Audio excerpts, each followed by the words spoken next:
Até mesmo o mais sábio dos reis pode tropeçar, e Salomão não foi exceção. Por trás da fachada de grandiosidade e sabedoria, oculta-se um ponto fraco que, à medida que foi sendo aflorado, levou seu reinado à beira do abismo. Hoje abordaremos todos os mínimos detalhes descritos nas páginas da Bíblia, desde a ascensão de Salomão ao reinado até os seus últimos dias de vida. Logo, acredito que esse trabalho minucioso merece que você deixe o seu like e se inscreva no canal para nos ajudar a divulgar esse vídeo. Salomão, filho do rei Davi e Batseba, é uma figura notável nas escrituras da Bíblia, destacando-se por sua sabedoria, riqueza e papel fundamental na construção do Templo de Jerusalém. A ascensão de Salomão ao trono de Israel ocorreu em um contexto marcado por desafios e intrigas familiares. Após a morte de Davi, seu filho Adonias tentou assumir o trono, mas a intervenção profética de Natã e Batseba garantiu que Salomão, o escolhido por Deus, fosse coroado rei. A revelação de Deus a Davi, na qual foi dito que Salomão o substituiria e construiria o templo em Jerusalém, ocorre no primeiro livro de Crônicas, capítulo 22, com Deus dizendo o seguinte: Você derramou muito sangue e fez muitas guerras. Você não construirá um templo em minha honra, pois derramou muito sangue no chão diante de mim. Contudo, você terá um filho que será um homem de paz e tranquilidade. Eu o tranquilizarei de todos os seus inimigos ao redor. Seu nome será Salomão, e darei paz e sossego a Israel durante o reinado dele. Salomão, conhecido pelo significado de seu nome, que se traduz como paz, iniciou seu reinado promovendo estabilidade e unidade no reino. A característica mais proeminente de Salomão, que o destacou entre os líderes da sua época, foi sua extraordinária sabedoria. Salomão fez uma aliança significativa com Deus durante os primeiros dias de seu reinado, um momento que evidencia não apenas sua sabedoria, mas também sua intenção de buscar a orientação divina em seu governo. Essa aliança e suas condições estão documentadas no primeiro livro de Reis, capítulo 3, versículos de 3 a 14. O evento-chave aconteceu em Gibeon, onde Salomão ofereceu sacrifícios diante do Senhor. Naquela noite, Deus apareceu a Salomão em um sonho e disse: Pede-me o que queres que eu te dê. Em resposta, Salomão expressou sua humildade, reconhecendo a grandeza da responsabilidade de liderar o povo de Israel. E, em particular, mencionou sua necessidade de sabedoria para julgar e governar com justiça. Ele reconheceu a dependência absoluta de Deus para guiar seus passos e tomar decisões sábias que beneficiariam o povo de Israel. A escolha de Salomão em pedir sabedoria, em vez de riquezas ou sucesso pessoal, demonstrou seu desejo de liderar com integridade e justiça, refletindo o coração de um líder sábio e temente a Deus. A resposta de Deus à súplica de Salomão foi marcante.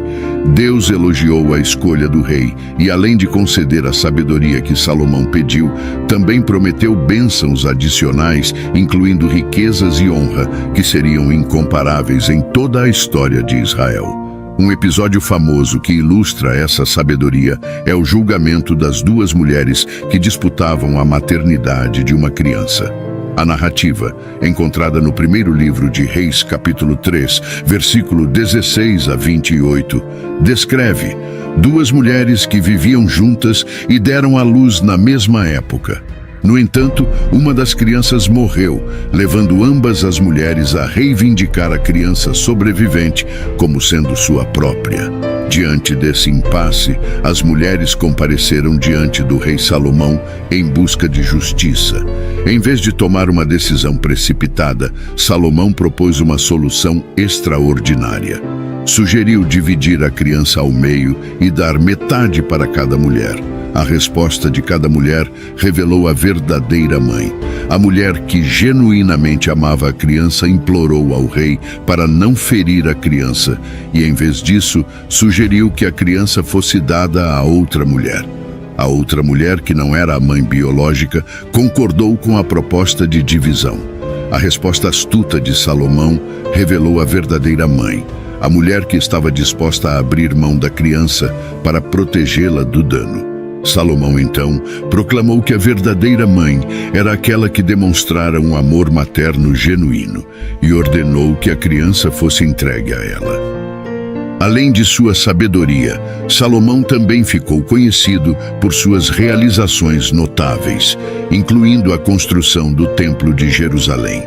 Este grandioso projeto não apenas serviu como o centro espiritual do reino, mas também simbolizou a presença contínua de Deus entre o povo de Israel. A grandiosidade do templo demonstrou não apenas a habilidade administrativa de Salomão, mas também a riqueza e prosperidade do reino. O desejo de construir um templo dedicado ao Senhor foi inicialmente concebido por seu pai, o rei Davi. No entanto, foi Salomão quem levou adiante esse nobre projeto. A narrativa bíblica descreve detalhes intricados e materiais preciosos como cedro do Líbano para a estrutura e ouro puro para adornos. Foram utilizados na construção do templo, refletindo a dedicação e reverência do rei para com Deus. O local escolhido para o templo, o Monte Moriá, tinha um significado simbólico profundo, sendo o mesmo lugar onde Abraão demonstrou sua fé ao estar disposto a sacrificar seu filho Isaque. Este ato de fé e obediência que precedeu o templo destacou a continuidade da relação especial entre Deus e o seu povo. O Templo de Salomão tornou-se o epicentro espiritual e cultural de Israel, um símbolo de unidade e adoração. Salomão também dedicou-se a alianças internacionais, solidificando relações comerciais e diplomáticas. A visita da rainha de Sabá, que veio para testar a sabedoria de Salomão, é um exemplo notável dessas relações externas. Esses acontecimentos foram registrados no livro 1 de Reis, capítulo 10, versículos de 1 a 13, e no segundo livro de Crônicas, capítulo 9, versículos de 1 a 12. Ao chegar a Jerusalém, a rainha de Sabá apresentou a Salomão perguntas difíceis, testando sua sabedoria.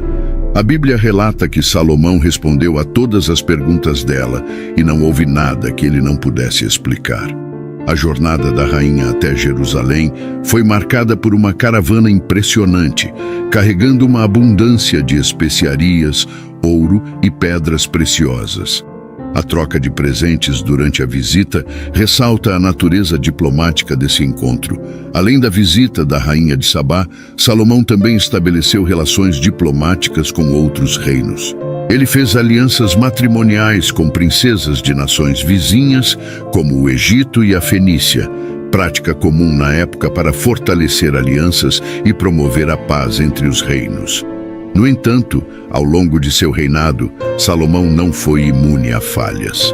Embora Salomão tenha sido celebrado por sua sabedoria e grandiosidade, sua história também está marcada por erros e desvios, que eventualmente tiveram consequências significativas em seu reinado e na história de Israel.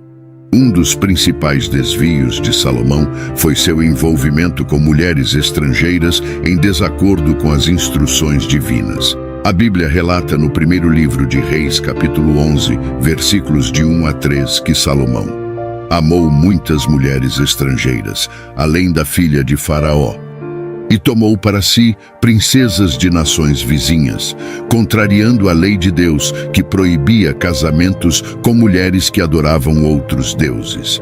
Esses casamentos não foram apenas alianças políticas, mas também introduziram influências culturais e religiosas estrangeiras em Israel.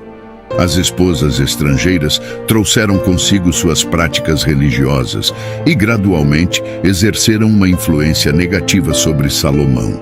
Ele começou a tolerar a adoração de vários ídolos e a participar de rituais que eram contrários à adoração exclusiva ao Deus de Israel. O ponto culminante desse desvio foi a construção de templos para os ídolos em honra às divindades de suas esposas, um ato que contradizia diretamente os mandamentos dados por Deus. Essa apostasia, que incluiu a construção de altares para deidades como Astarote e Milcom, provocou a ira de Deus. Os últimos dias de Salomão, relatados no primeiro livro de Reis, capítulos 11 e 12, foram marcados por uma mescla de glória e sombras, revelando as complexidades da vida e do governo. À medida que Salomão envelhecia, suas escolhas anteriores, especialmente em relação aos casamentos com mulheres estrangeiras e a aceitação da adoração de ídolos estrangeiros, começaram a impactar negativamente o seu reinado. A ira de Deus se manifestou e ele levantou adversários contra Salomão. Jeroboão, um oficial de confiança, rebelou-se contra o rei e tornou-se um líder proeminente que eventualmente se tornaria líder das tribos do norte. A morte de Salomão marcaria o fim de uma era. Ele faleceu após um reinado de 40 anos, deixando um legado que incluiu a construção majestosa do Templo de Jerusalém e um período de paz e prosperidade sem precedentes. A Bíblia não fornece detalhes específicos sobre a causa exata da morte de Salomão. No entanto, no primeiro livro de Reis, capítulo 11, versículos 41 a 43, está registrado o seguinte: o restante da história de Salomão, tudo o que ele fez e a sabedoria que demonstrou, está escrito no livro dos Atos dos Reis de Israel. Os dias que Salomão reinou em Jerusalém sobre todo o Israel foram 40 anos. Então ele descansou com os seus antepassados e foi sepultado na cidade de Davi, seu pai. E Roboão, seu filho, foi o seu sucessor. Com a morte de Salomão, seu filho Roboão assumiu o trono. Isso resultou na divisão do reino de Israel em dois: o reino do norte, liderado por Jeroboão, e o reino do sul, composto principalmente pelas tribos de Judá e Benjamim, liderados por Roboão. Assim, os últimos dias de Salomão foram seguidos por uma transição tumultuada para seu filho, que viu o reino que seu pai construiu dividir-se sob o peso das consequências de suas escolhas. A história de Salomão é um lembrete eloquente da importância das decisões éticas e espirituais, bem como das consequências a longo prazo dessas decisões na vida de um líder e no destino de uma nação. Se você chegou até aqui, entendo que deve ter gostado do conteúdo. Por isso, peço que se inscreva no canal e deixem nos comentários sua opinião a respeito da história. Abraços e fiquem com Deus.